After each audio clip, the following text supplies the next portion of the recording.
ονομάζομαι Effie Fokas, λοιπόν. Είμαι ερευνήτρια στο ELIAMEP, Ελληνικό Ίδρυμα Ευρωπαϊκής και Εξωτερικής Πολιτικής, όπου είμαι υπεύθυνη για ένα ερευνητικό πρόγραμμα, το οποίο λέγεται Grassrootsmobilise, το τίτλο εκεί. Όχι, δεν το έχετε. Συγγνώμη, λάθος PowerPoint είναι αυτό. Δεν ξέρω γιατί. Δεν πειράζει.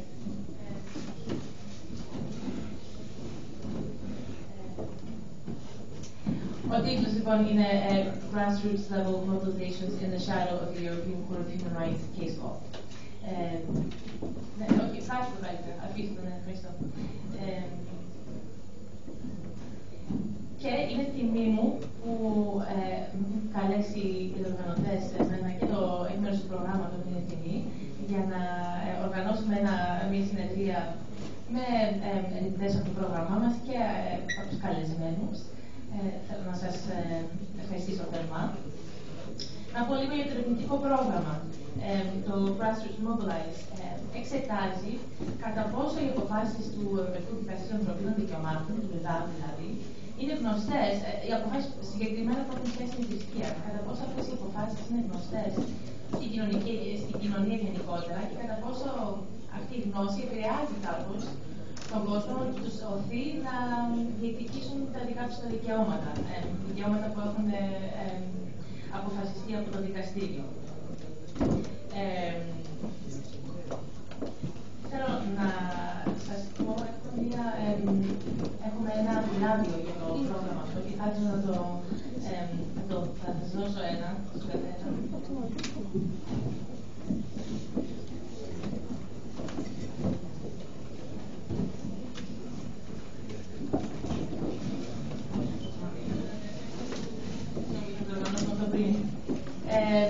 Και είναι για ένα event που έχει γίνει ήδη στο παρελθόν. Απλά σας το δίνω αυτό γιατί έχει μέσα κάποιες πληροφορίες για δημοσιεύσεις μας, αιτίες, άρθρα κτλ. Και κάποιες άλλες πληροφορίες για το πρόγραμμα που σας ενδιαφέρει. Λοιπόν, θέλω να εξηγήσω ότι αρχικά νομίζαμε ότι θα ήταν δίπλωση το συνέδριο. Γι' αυτό βλέπετε και στο πρόγραμμα ότι είναι στα αγγλικά να γίνει αυτή η συνεδρία. Τελικά θα μιλήσουμε εγώ και ένας καλεσμένος μας, ο οποίος έχετε από το εξωτερικό αναγκαστικά στα αγγλικά. Όπως καταλαβαίνετε, θα έχετε καταλάβει, η ελληνική γλώσσα δεν είναι η δυνατή μου γλώσσα, γι' αυτό θα σας μιλήσω αγγλικά μετά και να μην σας παιδέψω πολύ. Απλά προς το παρόν θα ήθελα να σας εξηγήσω λίγο την ιδέα πίσω από αυτή τη συνεδρία και να σας συστήσω στους κάποιους ομιλητές. Λοιπόν, στο πρόγραμμα Grassrootsmobilise είχαμε από την πολύ αρχή ως κεντρικό θέμα μας την θρησκευτική εκπαίδευση και την θρησκεία στα σχολεία γενικότερα σαν θέμα. Αυτό επειδή η έρευνα στο Grassrootsmobilise διεξάγεται σε 4 χώρες. Ελλάδα, Ρουμανία, Τουρκία και Ιταλία. Και σε όλες αυτές τις χώρες, όταν συζητούσαμε θέματα της θρησκευτικής ελευθερίας, βρίσκαμε ότι το θέμα της θρησκευτικής εκπαίδευσης ήταν κεντρικό ζήτημα και κεντρικό προβληματισμό σε όλες αυτές τις χώρες. Και επίσης είναι ένα θέμα με το οποίο έχει ασχοληθεί αρκετά το Ευρωπαϊκό Δικαστήριο Ανθρωπίνων Δικαιωμάτων. Και έτσι αποφασίσαμε να το έχουμε σαν κεντρικό άξονα της έρευνάς μας. Έχουμε μαζί μας σήμερα τον κύριο Γιούρις Φιζεφεύσκης, ο οποίος έχει έρθει από το ΕΔΑΔ, είναι εκεί δικηγόρος, εργάτης δικηγόρος στο τμήμα έρευνας και βιβλιοθήκης και θα μας δώσει λίγο μια σφαιρική γνώση και μια introduction στις αποφάσεις του δικαστηρίου που έχουν σχέση με την θρησκεία. Τον ευχαριστούμε θερμά που έχει έρθει από το ΕΔΑΔ να είναι μαζί μας. Βλέπετε, έχουμε ένα μεταφραστή να τον βοηθήσει να καταλάβει τι λέμε. Επίσης, την κυρία Μαργαρίτα Μαρκοβίτη, η οποία ήταν ερευνήτρια στο πρόγραμμά μας για το ελληνικό κομμάτι της έρευνας. Η κυρία Μαρκοβίτη τώρα είναι στο Συνέδριο των Βρυξελών και έχει έρθει επίσης για αυτό το συνέδριο. Την ευχαριστούμε πολύ.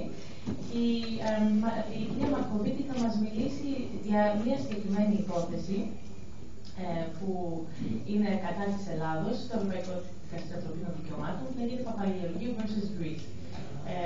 Η υπόθεση είναι βασικά ένα αίτημα μιας οικογένειας αθέων για εξαίρεση από το μάθημα θρησκευτικών.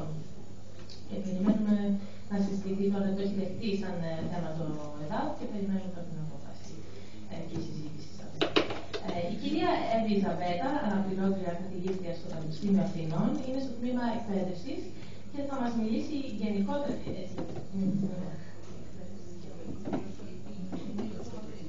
Ευχαριστώ πολύ. Θα μας μιλήσει γενικότερα για τη σχέση μεταξύ θρησκευτική εκπαίδευση και ανθρώπινα δικαιώματα. Και μετά θα μας μιλήσει ο κύριος Μάριος Κουνάρας-Γιάκης. Θα τοποθετηθεί στο ερώτημα γιατί τα κράτη πρέπει να παρέχουν εκπαίδευση στις θρησκείες και στις μη θρησκευτικές πεποιθήσεις. Πριν από όλα αυτά, όμως, θα κάνω εγώ μία σύντομη τοποθέτηση δική μου, η οποία όμως κάπως σχετίζεται με όλες τις άλλες τοποθετήσεις.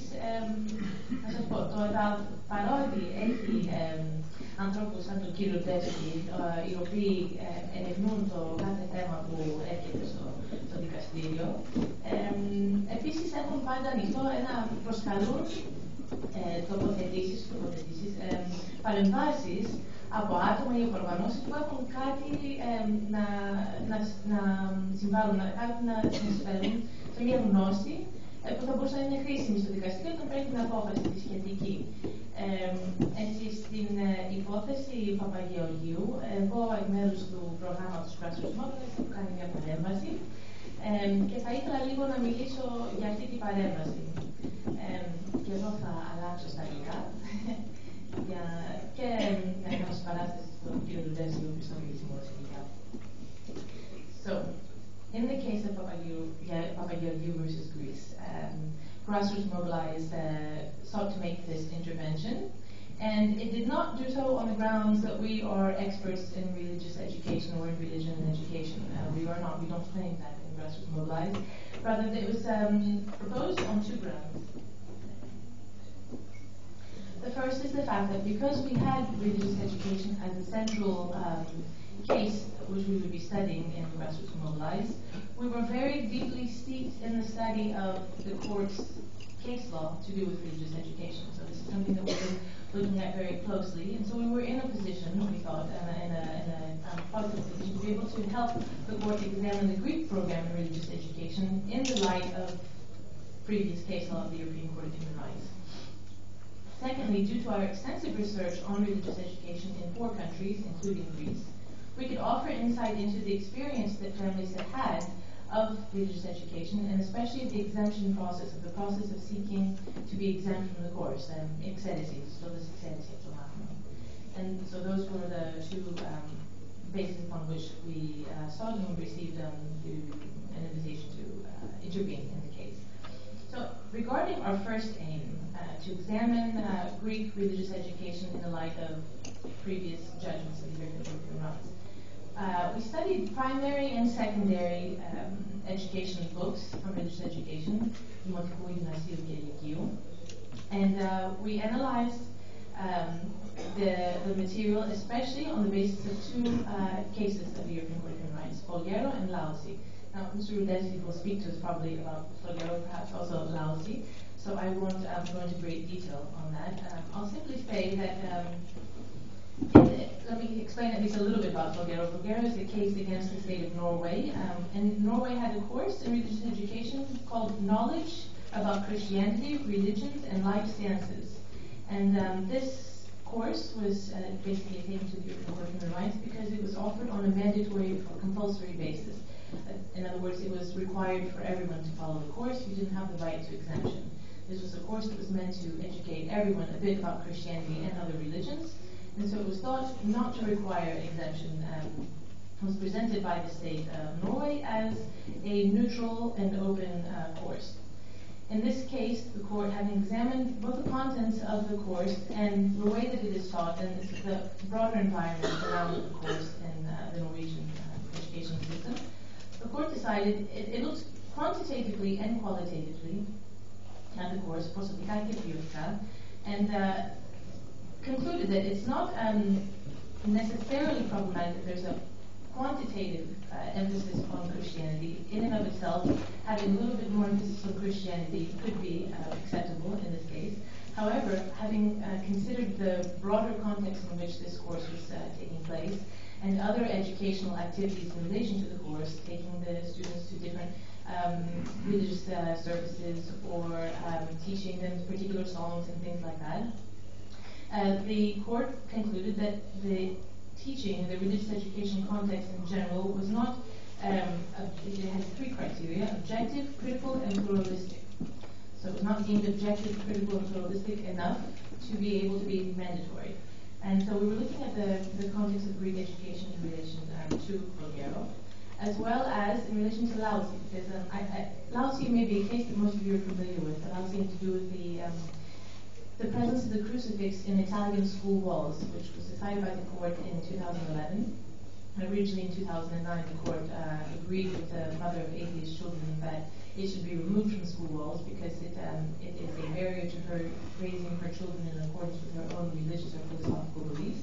And the case was overturned, the decision rather was overturned in 2011. And there the court decided that no, it's okay for the cross to remain. But very critical to the court's decision was the fact that it said the crucifix can remain in the Italian schools, because in general the Italian school is neutral in the way that religion is presented. First of all, it's argued there is no mandatory course in Christianity or Catholicism. Also, that there was a very active respect for other religions. So, for example, Ramadan, the beginning of Ramadan and the end of Ramadan would often be in schools would be celebrated. And so the argument was, because the Italian school is neutral enough religiously in general, it's okay for the crucifix to be in its place. So this doesn't apply to the Greek context, of course. However neutral and objective the new course in religious education may be, the context of the school in general is, it has other elements that communicate a different message towards Christianity in particular, Okesiasmos, the taking the children to a Christian churching, and also school prayer, of course, in the mornings. So things like that make the Greek case different from Laozi. So this was the main, one of our first aims in relation to the intervention we made. The second, again, had to do with the insights that we could offer about, based on the court's case law, to do with exemption and the right to exemption, and also our experience of the Greek context, but also other country contexts, of what parents and students feel in relation to the exemption process. And so in that aspect of our examination, we were discussing two problematic aspects of how the exemption process works in the Greek context. First, the fact that there's a violation of private data when the school or any state institution asks your religious affiliation. So in order to be exempted from the course now, you have to declare that you belong to a religious minority. That, based on previous case law of the European Court of Human Rights, is in violation of your private data. So this is a purely legal argument, and from that perspective it is problematic in the court's case law.